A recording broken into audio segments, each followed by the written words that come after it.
I mean, this is all technologically driven, right? Yeah. The access to this information and the ability to distribute this information, the way people are communicating, and the fact that there's so much data out there that you have to go through is all because of technology. It's all because of social media. It's all because of the internet. It's all because anyone at any point in time can put something on their phone or put them on a computer and put it out there in the world. And you're dealing with more data on a daily basis than the human race has accumulated over the entire course of written history every day. It's just constant mass amounts of data, and you don't know what's right and what's wrong. And you want to be a good person. What's all the data you're talking about? Just communication. Just whether it's Twitter, Facebook, YouTube. You're dealing with videos. You're dealing with text. You're dealing with people writing paragraphs and stories and blogs. Just the sheer raw amount of information that is being distributed and the communication that's going back and forth between human beings. It's unprecedented. Right. Like in the old days, if you were, let's say if it was 1972 and you were 22 years old and you hadn't been drafted into Vietnam and you wanted to know like what was going on in Vietnam. Yeah. You were curious, right? You would see it on the news and you'd see like, because back then the press corps had a lot more freedom and they were actually allowed to go where they wanted to in the war. But if you were really looking for like your like, the conceptual framework that would ground you and orient you, you probably wait until the December issue of Esquire magazine came out. Mm-hmm. And you'd read this like giant 15,000 word article by Michael Hare or something. And then you'd know. And all your friends would read that too. And then they would know.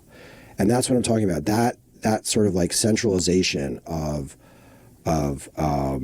opinion is what has been like kind of blown into a million. But even it's not just then, like the quantity of information. It's the fact that there's no hierarchy of like, I mean, there is. You can still select what you want, but I don't know. That's very different from today, where if you were trying to figure out what was really going on in the Ukraine, for example, and unless you really knew which journals to dig into, it'd be kind of hard.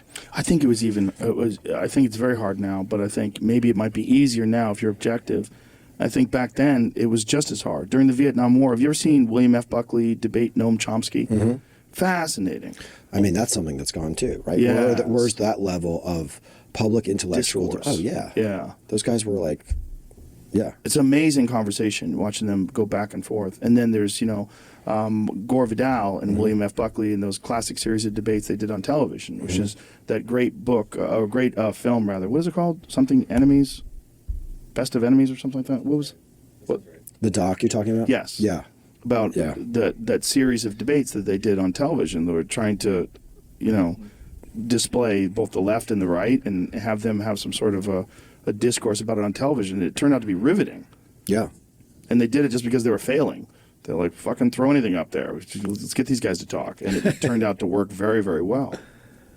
It's always been hard to figure out who's right and who's wrong. And, when there's these compelling speakers that are great orators and they're saying things with such eloquence and such articulation. Right, but my point is not I'm not saying it used to be easier, but I'm saying that the level of thought, of complexity, the amount of ambiguity in their statements, that's also changed, right? Like you don't have that level of thought or that level of complexity in the public discourse today. Well, I think it was much more difficult to be a public large. intellectual back then. You had to really have proven your mettle. It was a different. They wouldn't just let any fucking kid off of TikTok on ABC News to talk about the way the world works. Right. But now we're getting that. Is that true? Or like just some random dude on TikTok is talking about how the way the world works? If you go to Fox News or if you go to MSNBC, there will be on a regular basis very young people that are talking about very important issues. Right. And they may be a YouTube influencer. They may be a person who recently graduated from a university and has some information about things. Noam Chomsky and Gore Vidal, or Noam Chomsky and William F. Buckley. I mean, those are two like rock solid intellectuals. Oh yeah, Chomsky invented new lines of thought in linguistics. He's like a legit. He's a legit linguist. Yeah. Genius. Yes, no doubt. And Buckley too, in his own way. Yeah, well, Buckley's I mean, he was a little bit more problematic, but they're very, very intelligent people that have sort of earned their right to get to that position to debate things. Whereas today it's just wow. But what I think is going to happen, and this is neither good nor bad because I think it's inevitable. I think technology is there's going to be a new technology that emerges that changes things as radically, if not more, than what the internet has done. And I think most likely it's going to be human neural interfaces.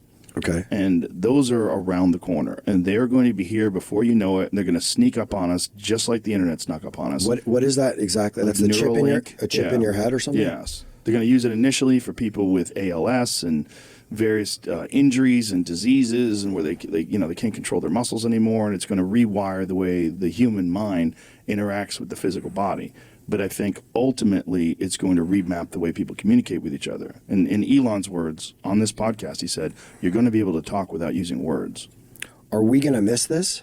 No, I'm happy to miss it. it's going to happen. We're going to be old. They're going to drill into our head. We're going to be like late adopters, like when Grandpa got email. Okay, where Grandpa got the Neuralink, 80 years old. I think it's going I'm happy to to miss it. I'm like, that doesn't sound... Well, in Elon's perspective, we're already cyborgs, right? Because we already have these things in our pockets. It's just not physically embedded into your actual body. But one day it will be. And Okay. it will be because it will be better than not having it in there. When the technology sufficiently advances to the point where you know it's safe, you know it's everywhere, you know that everyone has it, you're missing out, and all these people are gaining some sort of an advantage either in the workplace or in industry or whatever it is, or socially from using that, you're going to use it. Well, maybe there'll be like a whole tribe of people that are like primitives that just reject this shit and just continue to hunt and like not get the Neuralink.